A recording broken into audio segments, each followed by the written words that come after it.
Good evening. I'm Harry Smith, sitting in tonight for Dan Rather. Merry Christmas.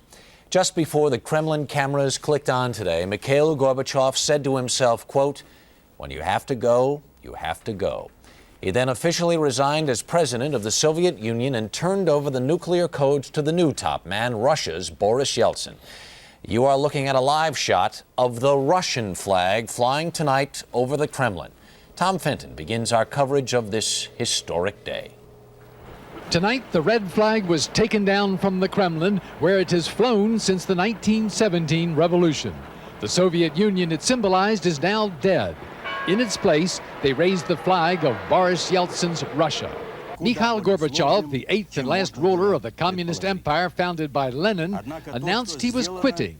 He appeared sad and broken, but hoped history would give him credit. Society has been granted its freedom, has been politically and spiritually unchained, and that's our biggest achievement. The world, too, benefited when Gorbachev appeared on the scene. The Cold War is over. The arms race has been stopped, along with the insane militarization of the country that has distorted our economy, our mentality, and morality. It's the former Soviet Union that is now in trouble.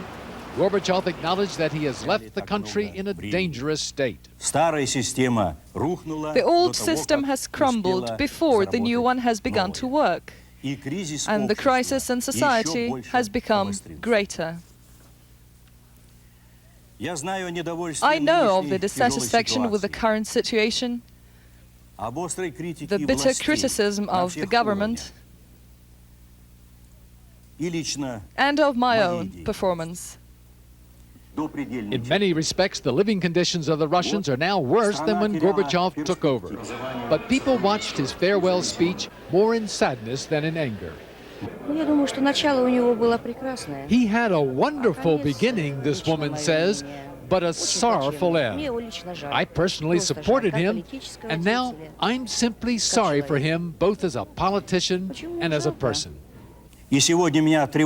And I am concerned that you are no longer citizens of a great country. The consequences may turn out to be very difficult for everyone. It's critically important to preserve the democratic achievements of the past few years. The future now looks grim for the citizens of the former Soviet Union. Prices for food and energy in Russia will go up several 100% next week. There's a prospect of mass unemployment, and civil war is brewing in the shattered outreaches of this once great superpower. In a way, the country is back to 1917. Gorbachev came on the scene as a superstar politician, a dazzling reformer in the eyes of the world. He made his exit as a failure in the eyes of his countrymen, but given the size of his contribution to world peace, a magnificent failure. Tom Fenton, CBS News, Moscow. President Bush developed a warm relationship with Gorbachev, and he will say goodbye in a Christmas night address from the Oval Office. More about that from correspondent Susan Spencer at the White House. Good evening, Susan. He's emphasized his enormous personal regard for Gorbachev, and tonight's address will emphasize that. He will also stress in this address that the U.S. is firmly committed to the same peaceful transition to democracy that Gorbachev says he supports.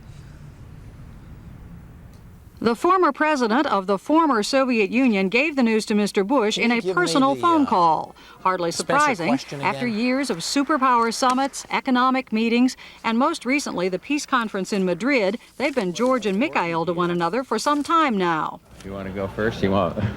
In fact, Mr. Bush has been criticized for allowing that friendship to get in the way of judgment, for sticking with Gorbachev and the center when there was no center, when Gorbachev effectively was a man without a country. But tonight, the president will mark his departure with this speech, a spokesman said, because the historic significance is so great to the United States in terms of the future of nuclear arms control and the development of these republics. Mr. Bush is expected to again reassure that the nuclear situation poses no threat, and looking ahead may repeat his plans to formally recognize 5 of the 12 republics, Russia as the successor to the old Union, and Ukraine, Armenia, Kazakhstan, and Belarus. He may also discuss the need for more Western aid.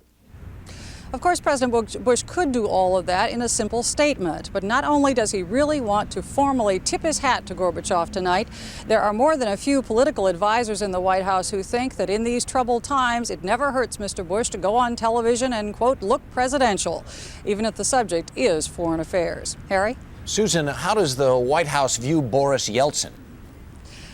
Problematic might be the best word for that. As you probably know, the first time Boris Yeltsin came to Washington, the White House essentially snubbed him. The second time, he did get to stand in the Rose Garden and listen to Mr. Bush talk about Mr. Gorbachev.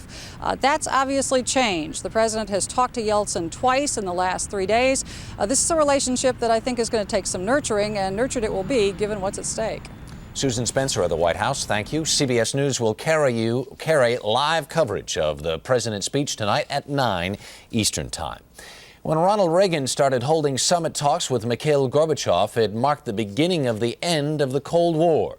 Today, Mr. Reagan described Gorbachev as a courageous leader who will live forever in history.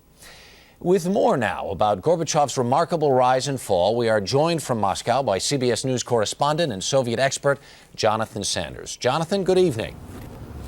Good evening, Harry. Harry, I think we have to measure Mikhail Gorbachev according to a yardstick of some basic freedoms.